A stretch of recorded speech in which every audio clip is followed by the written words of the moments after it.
we have to be a little more sympathetic and, where we can be, a lot more empathetic. I think we have to understand that those questions come in many cases from a real place. And I want people to understand, they've heard about the Tuskegee experiments, but a lot of people don't know the details. In 1932, the federal government, the Office of the Surgeon General, the Public Health Service, which I now help lead, started a study where they were looking to see the impacts of syphilis on African American men.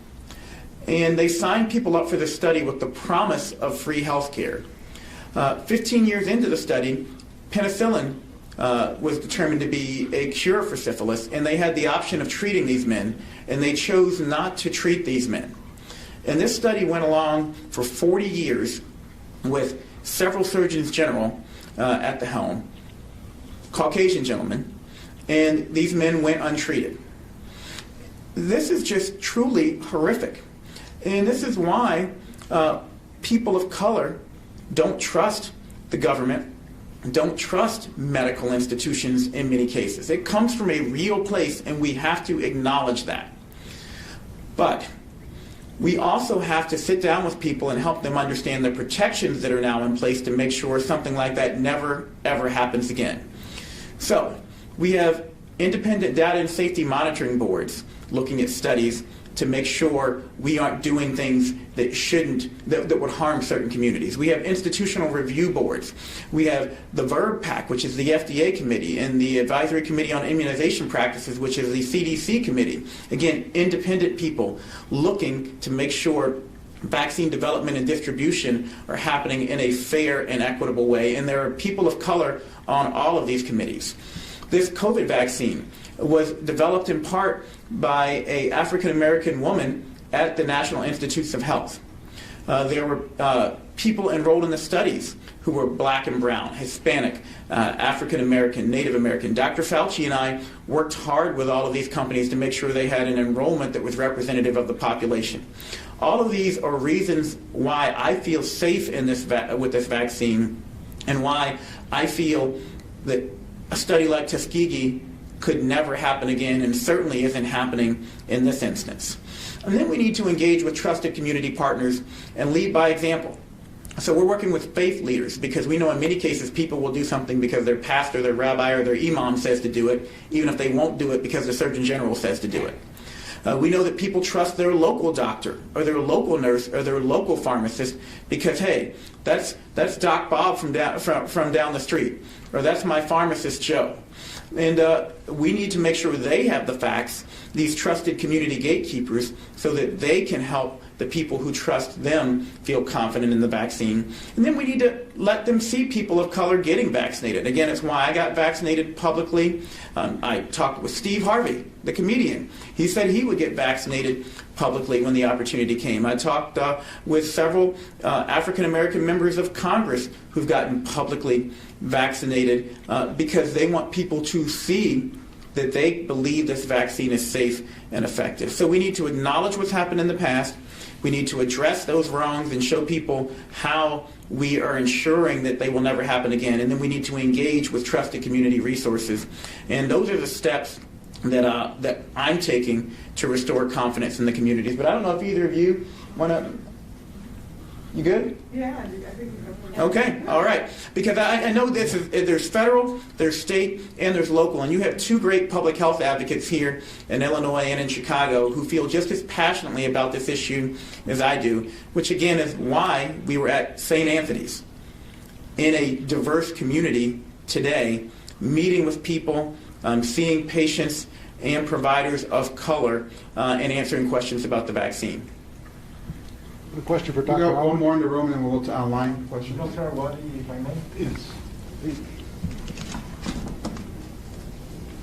Dr. Wadi, David Palomino from Univision. Is there any discussion about a vaccination center in communities like Little Village after the Alderman residents and activists have been pushing for it? Right. So While we are in phase 1A, which again is December, January, February, the focus is on healthcare workers and long-term care facility residents. We will be starting to stand up, like I mentioned, some of these larger points of dispensing to be able to make sure that all healthcare workers are able to be vaccinated. So to the point of, in some of those communities, if there are home health aides who perhaps are less connected to the hospitals or to some of the larger clinics, or if there are people working in smaller dental offices or maybe clinics that are less connected to some of our larger networks, we absolutely want to work to make sure that all of them are able to be vaccinated, and we will be standing up some central locations that allow that to happen. As we move ahead more into phase 1B, for example, which is where we start thinking about people over 75, and then especially these frontline essential workers that we know have been disproportionately, they live in communities, like these communities, heavily Black, heavily Latinx. We will be putting extra effort in the communities that have been hardest hit to really reduce barriers to vaccine, and we'll be working with a lot of partners. So our primary goal in Chicago, and I know it's shared at the state, is to ensure that vaccine, as it becomes available, is pushed out to trusted community partners. So my best place for somebody to be able to get a vaccine is with their trusted healthcare provider. If they don't have a healthcare provider, I want to make sure there's a pharmacy in the neighborhood that has it available. And then we will be working, recognizing that there are a lot of people still who are not connected to healthcare or who are not sure where to go. We'll be working with a lot of community groups and others to make sure that those folks know how to fit in.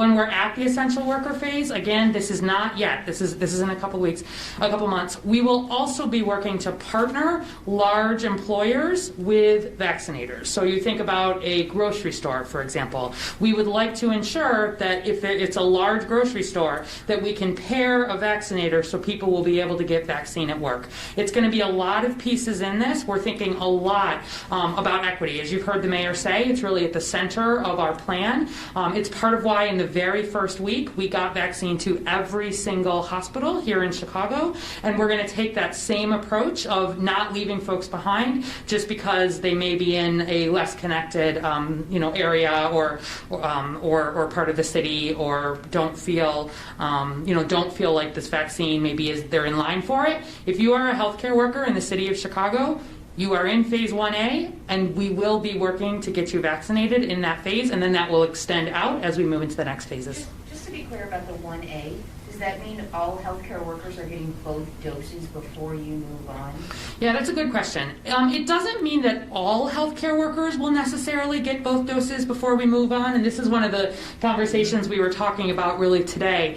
But it has to do with, as we're able to receive more and more vaccine here, and that's true at the state level too, we have a lot of healthcare workers in Chicago. This is, of course, a major health center, and so we know it's going to take us a little bit longer here in Chicago to get through all of those healthcare workers.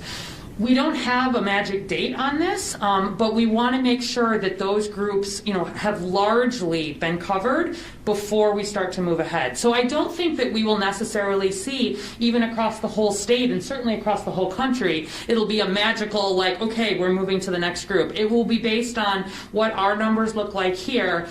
We want to make sure that no vaccine is going to waste. So our goal here, every dose of vaccine that we are getting out, we are pushing out and seeing it used. At some point, right now we've been calling it the beanie baby phase, where everybody wants it and there's not quite enough.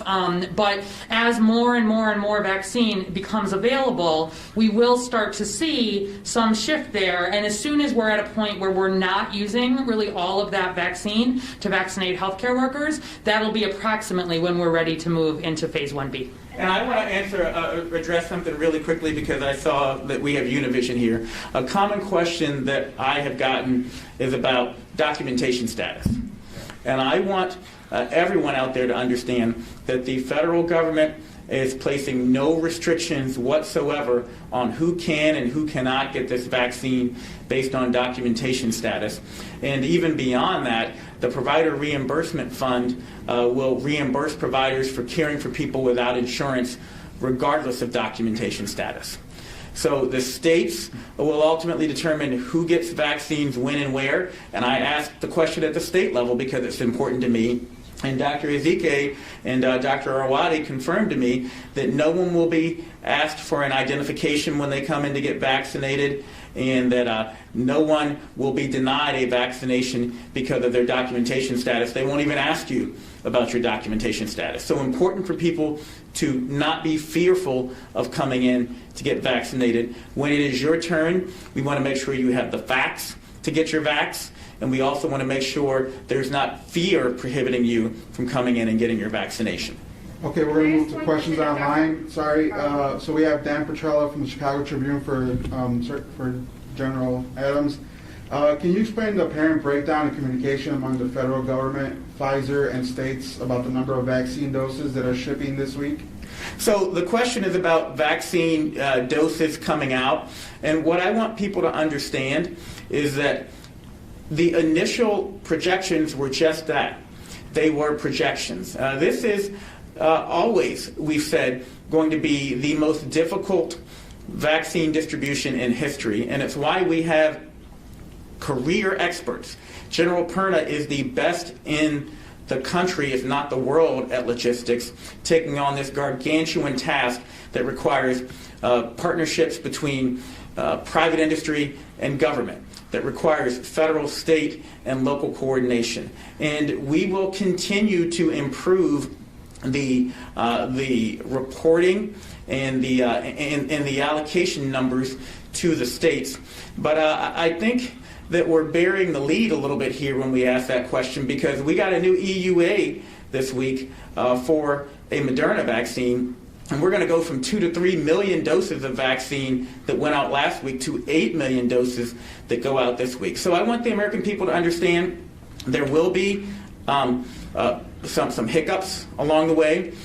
We are committed to making sure we have the best people in the world working in partnership to make this as successful as it can be. And we're committed to reviewing the process along the way and continuing to correct it at the request of the governors. We moved the reporting of the allocations from Friday for the next week to Tuesday for the next week to give the governors an extra several days to know what they were going to do with those allocations. And so again, what I would say is we're committed to continuing to improve what we know is going to be a difficult process. And I think the American people should be excited about the fact that we have 2 vaccines that now have an EUA that will be going out to the American people, and that we now have a finish line in sight. 20 million doses by end of December, early January, 50 million doses by end of January, 100 million doses, half of the adult population could be vaccinated by the end of February. That's a remarkable achievement. What is the status of the seasonal flu in Illinois, across the nation as well? How does it compare to COVID-19 numbers and severity? I'll let Dr. Ezike talk about Illinois, but nationally, we're still seeing that flu is at low rates. We usually don't see flu really start to pick up until January, February, which is why we tell people to get vaccinated around Thanksgiving to Christmas, or even earlier, because we want you to have that protection. It's not too late to get your flu vaccination. Remember that 500,000 people are hospitalized for the flu every single year. And with your hospitals nearly bursting at capacity with COVID cases, we cannot afford to have preventable flu cases taking up hospital beds this year. And an extra bonus, it's a great way to have an opportunity to talk to your health provider about the COVID vaccine. Get your questions answered. Remember, it's okay to have questions. It's not okay to make a bad decision for your health based on misinformation. So get your flu vaccine today if you haven't yet. We'll keep you out of the hospital. We'll help your healthcare providers preserve capacity. We'll give you an opportunity to talk to your healthcare providers about the COVID vaccine so you can make an informed decision when it's your turn. Anything you'd add about Illinois numbers?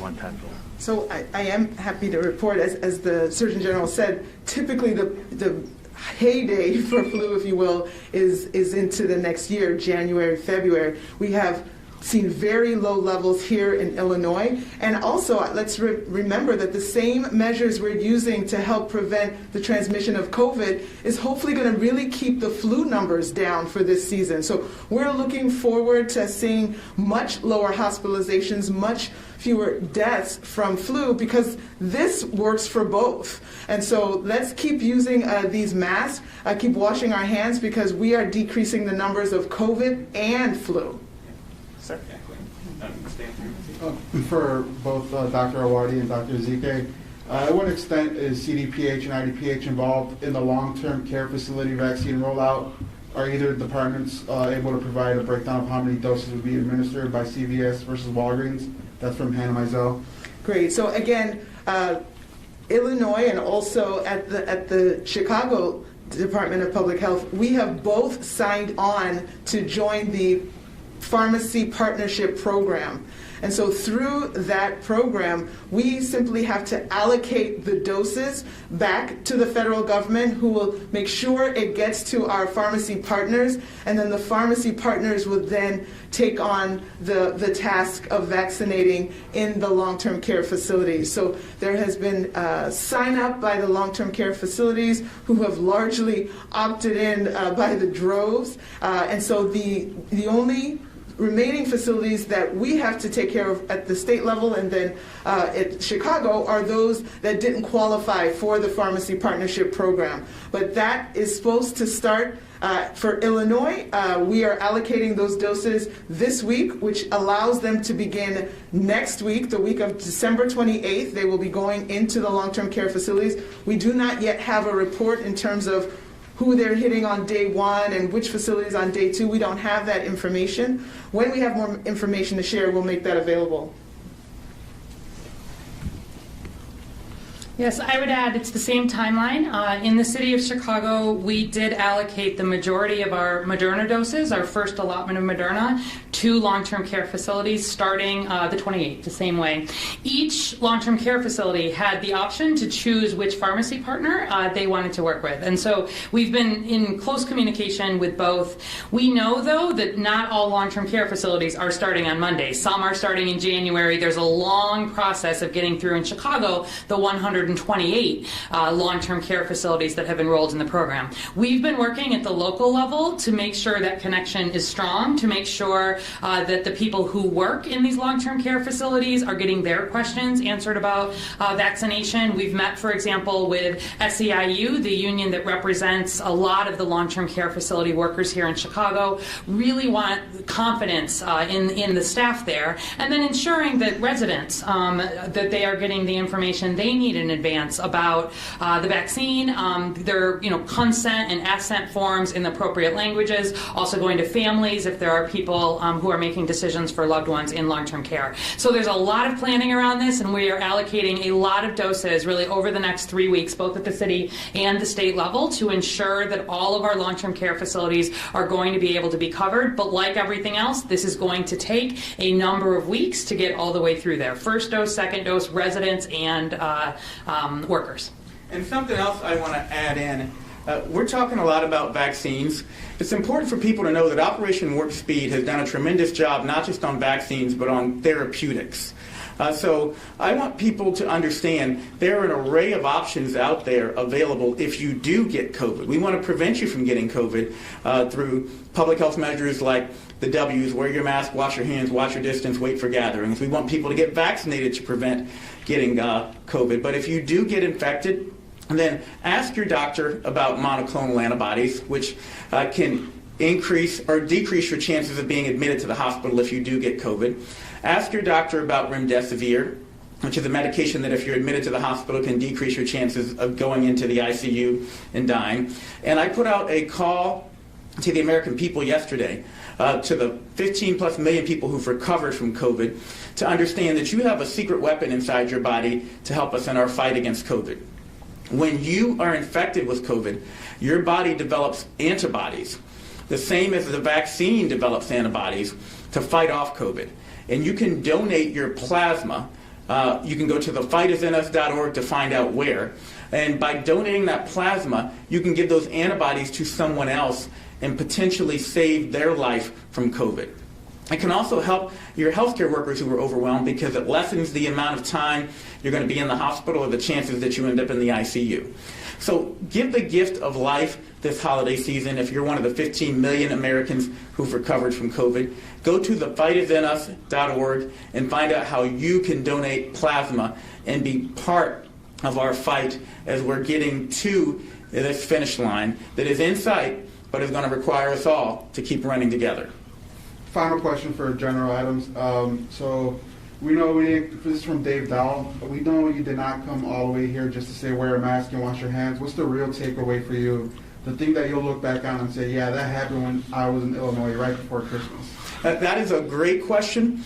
The real thing that I want people to take away is that the numbers here in Illinois and in Chicago are moving in the right direction. And we have a finish line in sight with these 2 vaccines. That's new news and that's great news. But we have to stay the course a little bit longer. We can't let fatigue cause us to make poor decisions this holiday season that end up making us backtrack, especially when we are so incredibly close to getting ourselves and everyone else across the finish line. I really do feel optimistic about 2021, but it is going to require all of us working together. So it is not just about wearing a mask, washing your hands, and watching your distance. It's really about caring for one another this holiday season. It's really about having hope during the holidays. It's about understanding that if we hang on just a little bit longer and get over this surge, that we will have a brighter 2021 and we'll have as many people there as possible to enjoy it. So thank you, Chicago. Thank you, Illinois, for hosting me. Thank you for doing your part to help us flatten the curve to the extent that you have. And just hang on a little bit longer. Go to cdc.gov for those holiday tips. I want you to keep the holidays within your household this year. But if you're not going to do that, then understand there are still steps that you can take to stay safer. And that ultimately, if we all do our part, little efforts by a lot of people add up to a big difference, and it's how we end this pandemic. Thank you.